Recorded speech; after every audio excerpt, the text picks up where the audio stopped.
What's up mga kapampam? Ayan for today's video. Nandito ang aking ate at saka yung anak niya. So ayan, bisita. So may dala silang pansit bato na tinatawag. Galing Bicol. Bigay din sa kanya nung ate namin dun. Yung kumakumari din niya. So yung pansit bato na tinatawag, hindi siya bato ha. Sa mga Tagalog, hindi siya bato. Sa mga hindi nakakakilala. So galing Bicol. Siya ay kahawig din ng Mickey. Pero mas maninipis. So, hindi ko mapakita kasi wala na, nailuto na eh. So, ayan. At kahit papano, nabisita ako ng ate ko at saka nung anak niyang napakaputi. Parang labanos na bata. Ayan. So, ayan. Igigisa lang namin sa bawang sibuyas. Tapos, lagyan nyo ng baboy or manok. Bahala na kayo dun. Pampalasan yung pampalahok. Tapos, lalagyan din ng itlog. Hindi ko na kasi mapakita ng kasi nasunod-sunod na ni ate, layo ng camera ko eh. Siya pa ako dyan, tapis-tapis pa ako ng tuwalya kasi liligo na sana ako. So, muna lang natin magluto para katapos ng ligo, di merienda. So, lalagyan din niya ng paminta at saka ng ginisa mix at saka konting toyo.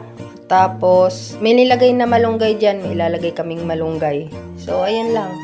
At panoorin nyo na hanggang dulo. Talagang mabaho at di pa naligo. Halo? Sige.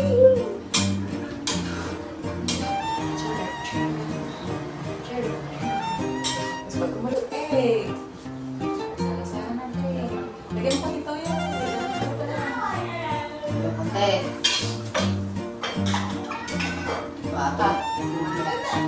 Alam ko lang na yung binyan ng tell me. Okay na. Pagka maglalagay ka yan, hindi ko maalam. Kasi baka biglang bumulo ka. Hindi yan hindi pinala. Hindi sa akin yung ate na to. Yung nagmakita kasi pa.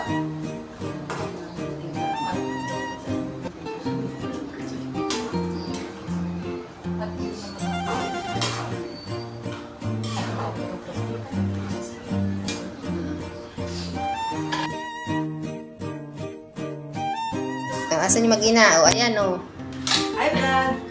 Welcome to my guys! Turo! Ayan! Ito pala! Ayan, nagturo na! Tawa siya eh! Ano yun? Ayan, ito po ang aming niluluto. Ang tawag dyan eh? Pansit! Pansit bato. Hindi po yung hinisinghot na bato ha! Ito yung pansit. Galing Bicol. Ano yun? Bicol. Ano yun? May lumagatok.